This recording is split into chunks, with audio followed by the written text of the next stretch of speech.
Hello students, welcome to my channel. आज हम कुछ फर्दर प्रैक्टिकल क्वेश्चंस करेंगे कॉन्ट्रैक्ट कोस्टिंग के, जो कि कॉस्ट अकाउंटिंग का एक चैप्टर है। Now let's start with the illustration number 21। A contractor who prepares his account on 31st December each year commenced on contract on 1st April 2015। मतलब एक contractor है जो कि 1 अप्रैल को कॉन्ट्रैक्ट को स्टार्ट कर रहा है और हर साल वो अपने 31 दिसंबर को अपने अकाउंट्स प्रिपेयर करता है। तो ये जो डाटा गिवन है वो एज पर ऑन 31 दिसंबर 2015। इट मीन्स आपको ऑलमोस्ट 9 मंथ्स का डाटा गिवन है from 1st April to 31 December. So data में गिवन है मटेरियल इशूड, वेजेस, सुपरवाइजर की salary, special plant, sub contract cost and other expenses.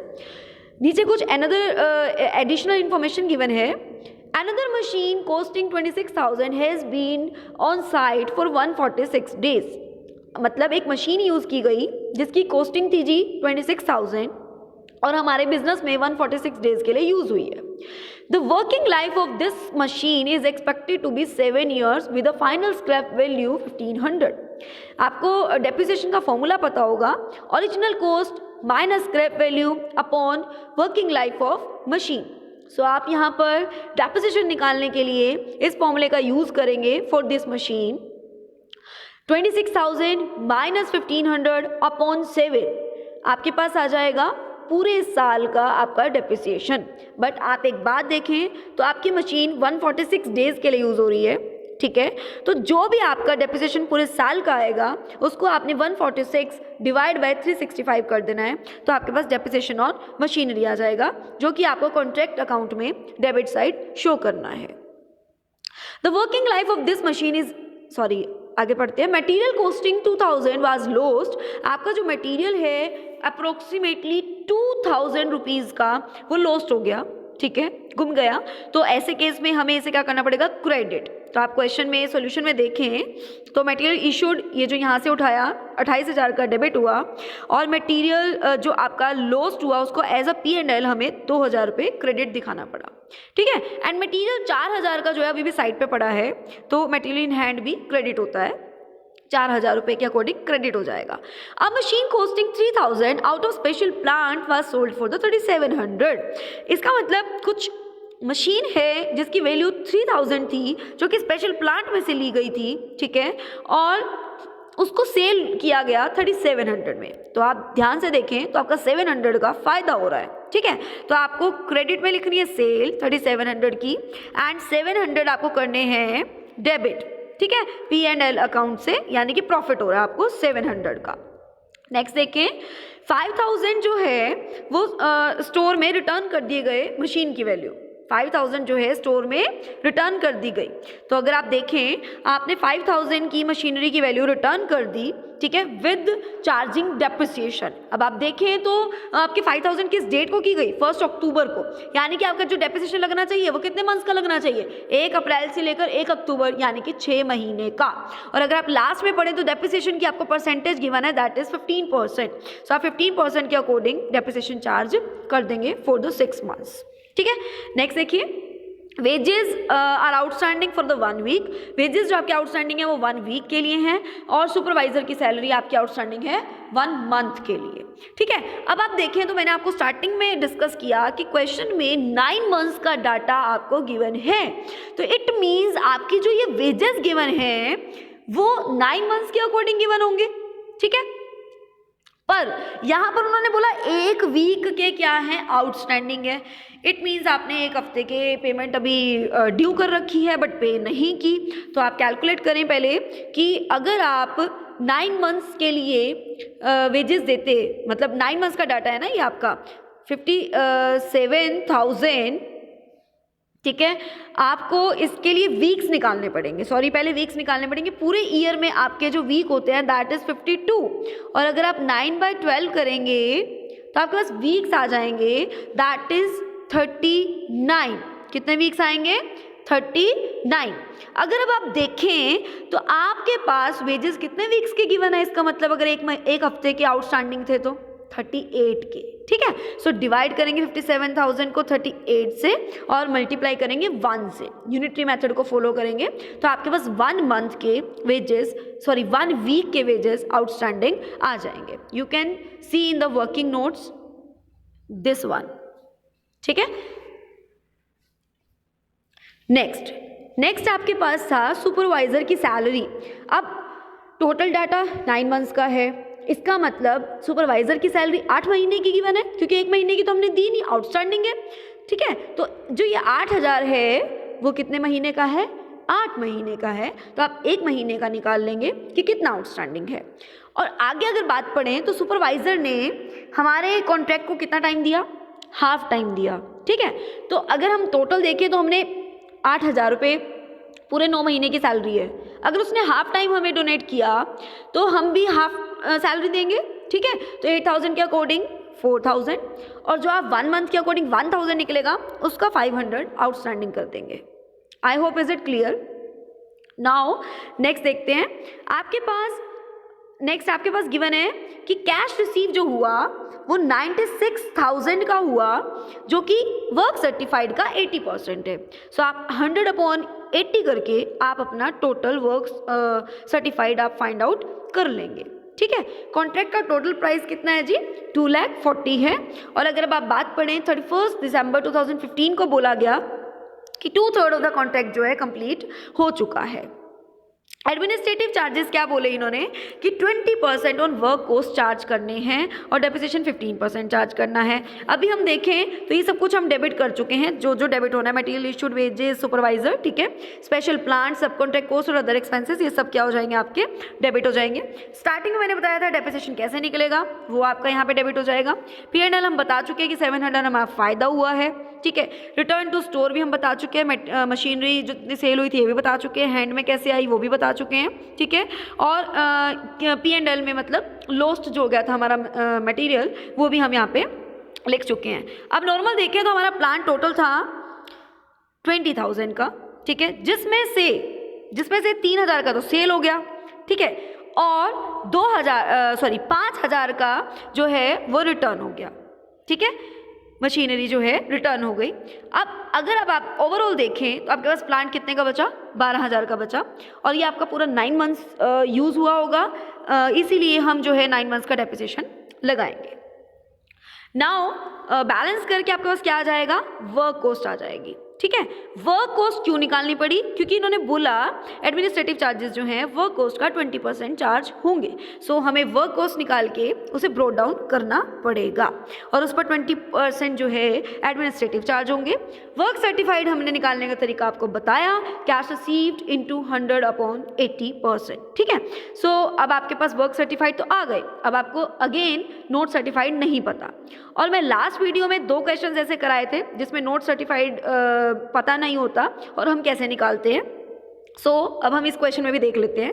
हम सबसे पहले क्या देखेंगे कि हमारा 2/3 वर्क जो है कंप्लीट हो गया, ऐसा उसने बोला था, 2/3 वर्क कंप्लीट हो गया। इसका मतलब ये जो टोटल खर्चा है, एक तो वर्क कॉस्ट का 1 लाख और एक एडमिनिस्ट्रेटिव भी अगर हम ऐड कर लें तो हमारे पास टोटल खर्चा बना 1,20,000, ठीक है। वर्किंग नोट की तरफ चलते हैं। आपके पास 1,20,000 अगर हम बताऊं तो 2/3 है, 2/3 काम का 2/3 टोटल का 2/3 है, ठीक है। तो अगर आप टोटल निकालना चाहें, फुल कॉन्ट्रैक्ट की कॉस्ट निकालना चाहें तो 3/2 करके निकाल सकते हैं। ये एक एस्टिमेटेड लिया जा रहा है ताकि आप एक अनसर्टिफाइड निकाल सकें, 3/2 करके निकाल सकते हैं, ठीक है। अब आपके पास टोटल कितना आ गया जी, 1,80,000, और अगर आप सुपरवाइजर के अकॉर्डिंग वर्क सर्टिफाइड देखें तो वो ऑलमोस्ट हाफ है, ठीक है। तो अब आप इसका भी हाफ निकाल लेंगे, ठीक है। और आपके पास जो वर्क सर्टिफाइड है वो कितना है जी, 1,20,000, उसमें से हाफ आपका ये 90,000 लेस हो जाएगा, तो जो रिमेनिंग बचेगा वो आपके पास क्या होगा, नोट सर्टिफाइड, ठीक है। I hope is it clear. So अब आप क्या करेंगे, बैलेंस जो आएगा वो आपके पास नोशनल प्रॉफिट आएगा। क्या आएगा जी, बैलेंस नोशनल प्रॉफिट। देन आप अपनी कंडीशन चेक करेंगे, मैंने लास्ट वीडियोस में समझाया था कंडीशन कैसे चेक करते हैं, कि आपका जो सर्टिफाइड है वो टोटल कॉन्ट्रैक्ट का कितने % है या कितना उसकी फ्रैक्शन आती है। अगर 1/4 से बिलो आती है तो nothing will be transfer to P&L account. Situations बताई थी आपको। 1/4 से अबव एंड 1/2 से कम होती है तो मैंने आपको बताया था कि 1/3 of the notional profit into cash received upon work certified will be transfer to the P&L account. ठीक है, अगर आपने वो मेरी वीडियो नहीं देखी प्लीज़ ये कैलकुलेशन पार्ट देख लीजिए, तभी आपको ये क्वेश्चन समझ में आएंगे। और मैंने उसमें एक सिचुएशन और बताई थी कि अगर आपका वर्क सर्टिफाइड जो है मोर देन 2/3 होता है, मोर देन हाफ होता है, तो आप 2/3 of the notional profit into cash received upon work certified जो है P&L में ट्रांसफर करेंगे, और रिमेनिंग जो अमाउंट ट्रांसफर होगा वो as a reserve work in progress में होगा। ठीक है, I hope is it clear now. Next 21st A आपके लिए होमवर्क है, you can take the screenshot.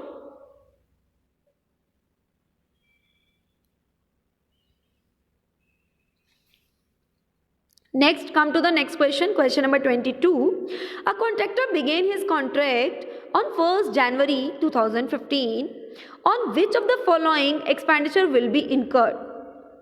आपके पास डाटा गिवन है, पर्टिकुलर्स विद अमाउंट। इशूड किया मटेरियल कितने का जी? 40,000 का डेबिट हो जाएगा। प्लांट 15,000 की डेबिट हो जाएगी। अदर एक्सपेंसेस 5,000 के डेबिट हो जाएंगे। वेजेस 8,000 डेबिट, ठीक है। और कॉन्ट्रैक्ट का प्राइस बताया हुआ है जी ऑलमोस्ट 1,50,000 का। कैश रिसीव्ड जो कॉन्ट्रैक्ट पे हुआ वो 60,000 हुआ, जो कि वर्क सर्टिफाइड का 80% है। अगेन वर्क सर्टिफाइड कैसे निकलेगा? 60,000 इंटू 100/80। 31 दिसंबर 2015 को कॉस्ट जो अनसर्टिफाइड वर्क की है वो कितनी है? 2,000, मतलब अनसर्टिफाइड गिवन है। ठीक है। प्लांट एंड मटेरियल डिस्ट्रॉयड हुआ आग लगने से 6,000 का और 4,900 का।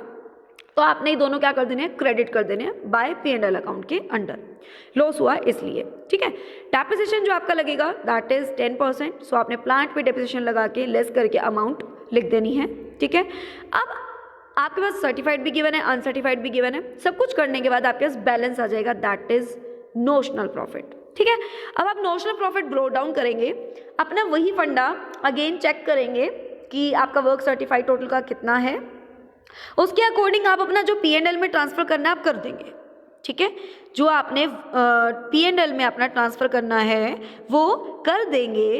अब जो अमाउंट आपका ये नोशनल प्रॉफिट है, याद रखिएगा उसके लिए ऊपर ना इन्होंने बोला 1/3 रिजर्व कंटिजेंसीज के लिए बनाना है। ठीक है। 1/3 जो प्रॉफिट रिसीव्ड है उसका रिजर्व मेंटेन करना है फॉर द कंटिजेंसी। तो अगेन वही रहेगा सब कुछ, आप P&L तक सारा कुछ सेम करेंगे। अब फर्दर आगे करेंगे क्या? इसी नोशनल प्रॉफिट का 1/3 of notional profit into cash received upon work certified किस में डाल देंगे जी? कंटिजेंसी रिजर्व में डाल देंगे। अब नोशनल प्रॉफिट में से P&L भी लेस होगा, कंटिजेंसी भी लेस होगा, जो बैलेंस बचेगा वो आपका वर्क इन प्रोग्रेस का बैलेंस होगा। बस इतना सा छोटा सा डिफरेंस था लास्ट में कंटिजेंसीज के लिए। I hope it is clear. Now question number 23, this is the homework for you, you can take the screenshot. इस पे भी लास्ट में कंटिजेंसीज के लिए रिजर्व मेंटेन हो रहा है, nothing else.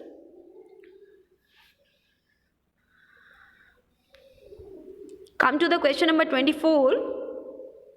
Following information is supplied by Atul Construction Company related to contract of 5 lakh। आपके पास अब क्या है जी? 2000, यहाँ पे आप गलती से लिखा हुआ है इन्होंने 2009 और 10, चाहे तो आप अपनी बुक्स में ठीक कर लीजिएगा, क्योंकि इन्होंने अकाउंट जो बनाने को बोला वो 14-15 का बोला, तो बाय मिस्टेक मिस प्रिंटिंग है, तो आप यहाँ पे 14-15 कर लेंगे। तो 2014 और 15 का आपको डाटा गिवन है। ठीक है। अब आपको क्या करना है? आपका जो कॉन्ट्रैक्ट है वो ईयर बाय ईयर चल रहा है, लाइक आपका कॉन्ट्रैक्ट 1 साल से ज़्यादा चल रहा है। ठीक है। और आपको 1 साल से ज़्यादा के ही कॉन्ट्रैक्ट अकाउंट प्रिपेयर करने को बोला गया है। सो अब आप सबसे पहले 2014 का डाटा उठाएंगे। Material issued 1,50,000, wages 1,15,000, direct expenses 11,000, indirect expenses 3,000, plant issued आपके पास देखिए गिवन है लास्ट में 7,000। ठीक है। और मटेरियल जो आपका साइट पे गिवन है दैट इज 2,500। ठीक है। और अगर अब आप देखें तो जो प्लांट एट साइट है वो कहाँ से निकला? देखिए आपको मैंने बताया हुआ है कि प्लांट डेबिट भी होगा स्टार्टिंग वैल्यू से, और क्रेडिट होगा क्लोजिंग वैल्यू से, मतलब ओपनिंग एंड क्लोजिंग। या तो आप ये कर सकते हैं या फिर आप क्या करें, डेप्रिसिएशन डेबिट कर दें। बट यहाँ पे अब डेप्रिसिएशन तो पता नहीं, ठीक है, तो आपने प्लांट इशू डेबिट तो कर दिया बट क्रेडिट कुछ नहीं किया। अब आपको क्या करना है, जो आपका प्लांट यहाँ लास्ट में क्लोजिंग रहा होगा वही तो नेक्स्ट में जाकर ओपनिंग हुआ होगा, है ना। तो इसीलिए ये जो 1000 है ये साइट पे एज अ क्लोजिंग स्टॉक है, ठीक है, क्लियर हुआ, ठीक है। नेक्स्ट देखिए, आपके पास जो वर्क इन प्रोग्रेस है उसके अंदर वर्क सर्टिफाइड 3,75,000 गिवन थे, नोट सर्टिफाइड भी 4,000 गिवन थे, ठीक है।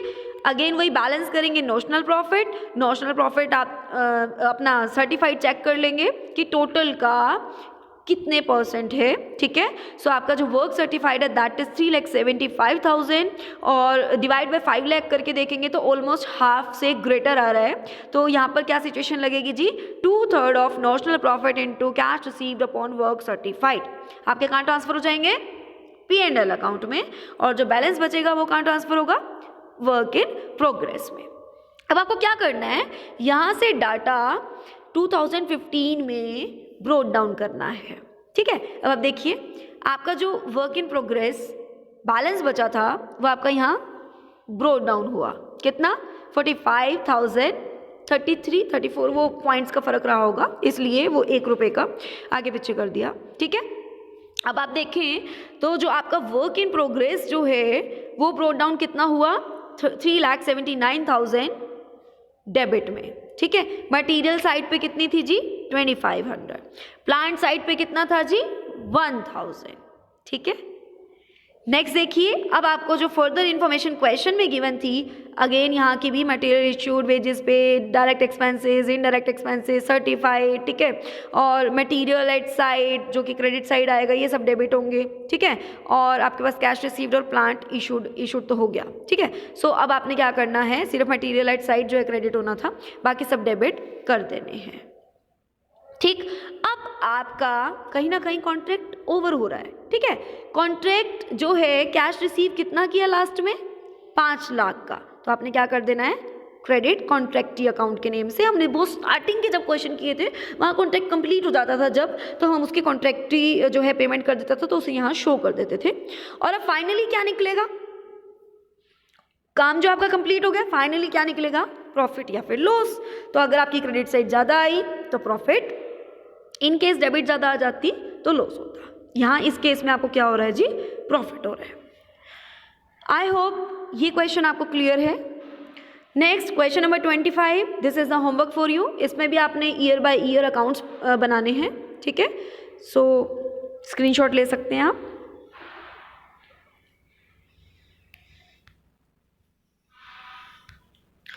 Now come to the question number 26.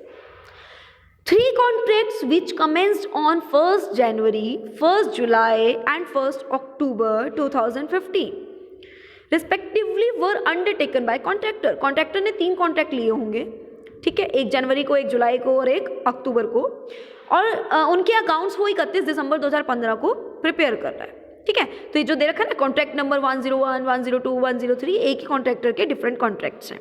सो हमने क्या करना है, नॉर्मल हम अपना जो परफॉर्मा बना रहे थे वही फॉलो करना है, बस क्या करना है जी, कॉलम बना देने हैं 101, 102, 103 के लिए अलग अलग, ठीक है। Plant was installed on date of commencement of each contract, charge depreciation on plant at the rate 10% per annum. उन्होंने बोला जो डेप्रिसिएशन चार्ज होगा वो कितना होगा जी, 10% के अकॉर्डिंग होगा। And prepare the contract account the tabular form में बनाइए, टेबल की फॉर्म में, and show how they would appear in the balance sheet as on 31 December 2015। अब आप देखिए कॉन्ट्रैक्ट अकाउंट बनाएंगे। मटीरियल अगेन वही डेबिट, तीनों डेबिट होंगे 72,000 101 के अंदर, 58,000 102 के अंदर, and 20,000 is in the case of 103। Labour again तीनों में जाएगी, जर्नल चार्जेस तीनों में जाएंगे। आपके पास नेक्स्ट दे रखा है plant installed, material in hand, wages outstanding, ठीक है। और अगर आप आगे देखें तो क्या क्या गिवन है, वर्क सर्टिफाइड, कैश रिसीव्ड और वर्क अनसर्टिफाइड।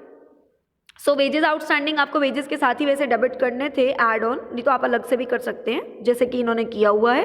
ठीक है, इन्होंने इस बार क्या किया, प्लांट जो हम कहते हैं कि ओपनिंग बैलेंस और क्लोजिंग बैलेंस इन्होंने अलग अलग नहीं दिखाया, बस उसकी जगह क्या दिखाया, depreciation on the one side that is debit side. तो आप वैसे कर सकते हैं, मैं आपको फर्स्ट डे से फर्स्ट क्वेश्चन से कहती आ रही हूँ, आप ऐसा कर सकते हैं। ठीक है, सो आपने क्या कर देना है, डेबिट कर देना है।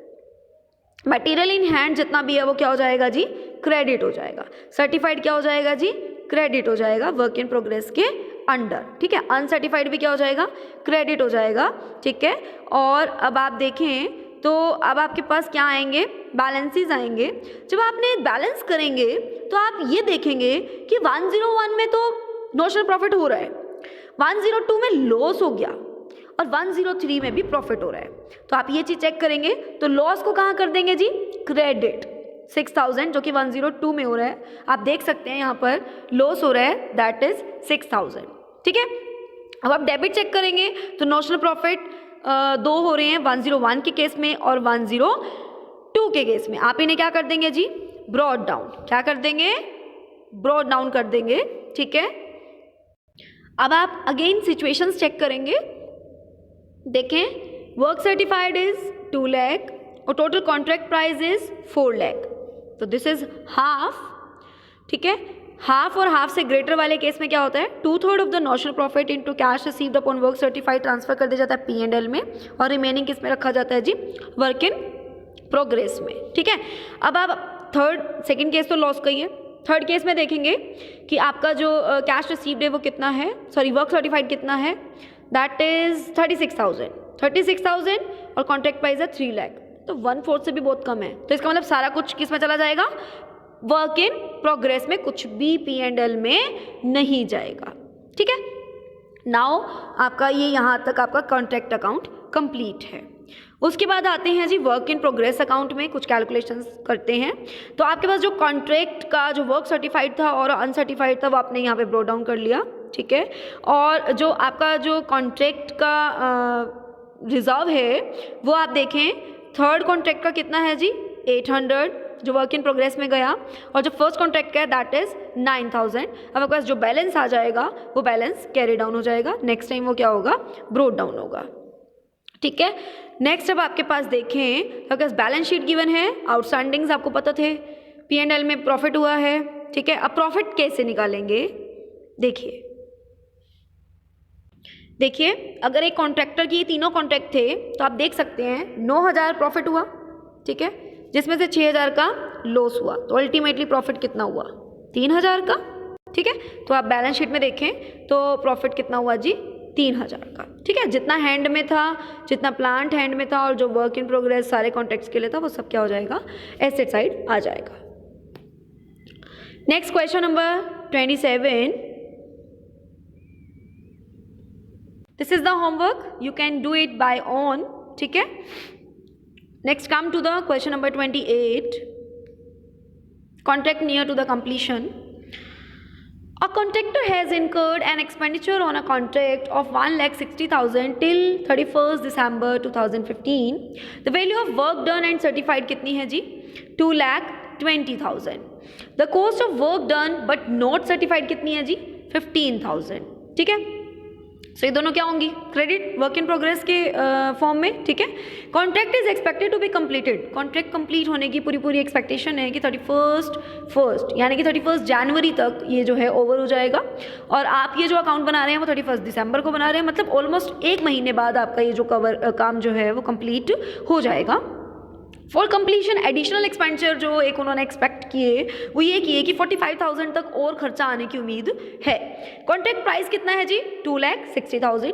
Contractor has received 2 lakh from the contractee से कितने पैसे ले चुका है जी, 2 लाख। कब तक, 31 दिसंबर तक। ठीक है, प्रिपेयर करिए अकाउंट। सो कॉस्ट इनकर्ड जो अभी तक हो चुकी है वो कितनी है जी, 1,60,000 डेबिट हो जाएगी। ठीक, उसके बाद वर्क इन प्रोग्रेस दे रखा था, मतलब सर्टिफाइड नॉट सर्टिफाइड दोनों दे रखे थे, सो क्रेडिट होंगे, बैलेंस आएगा नोशनल प्रॉफिट दैट इज 75,000। अब यहाँ पर क्या है, यहाँ पर 1 महीने बाद काम कंप्लीट हो जाना है, मतलब नियर टू द कंप्लीशन। यहाँ वो कंडीशन नहीं है कि 1/4 चेक किया जाए, 1/2 चेक किया जाए। साफ साफ पता चल रहा है कि यहाँ पर 1 महीने बाद हमारा काम ओवरऑल कंप्लीट हो जाना है। तो इस केस में हम कैसे करते हैं, आप टोटल देखेंगे, टोटल अब तक आपका जो खर्चा कितना आया जी, 1,60,000 आया, ठीक है, और आने की उम्मीद कितनी है, 45,000। तो आप एक अपना एस्टिमेटेड प्रॉफिट निकालेंगे। एस्टिमेटेड कैसे निकालेंगे, टोटल कॉन्ट्रैक्ट का प्राइस क्वेश्चन में कितना गिवन था, 2,60,000। आप इसमें से ये खर्चे माइनस करेंगे तो एस्टिमेटेड प्रॉफिट निकलेगा आपके पास कि हाँ ठीक है, मेरे को इतना लग रहा है कि एस्टिमेटेड इतना प्रॉफिट मेरे को हो जाएगा। तो आप उसका into cash received upon work certified करेंगे, वो आपका P&L में जाएगा, और रिमेनिंग आपका कहाँ जाएगा जी, वर्क इन प्रोग्रेस में। आई होप आज की क्वेश्चन आपको समझ आए। अगर वीडियो पसंद आई प्लीज़ लाइक कीजिए, शेयर कीजिए, चैनल को सब्सक्राइब कर लें, साथ ही साथ बेल आइकन क्लिक कर लें ताकि फर्दर वीडियोस की अपडेट्स आपको मिलते रहें। Thank you and have a nice day.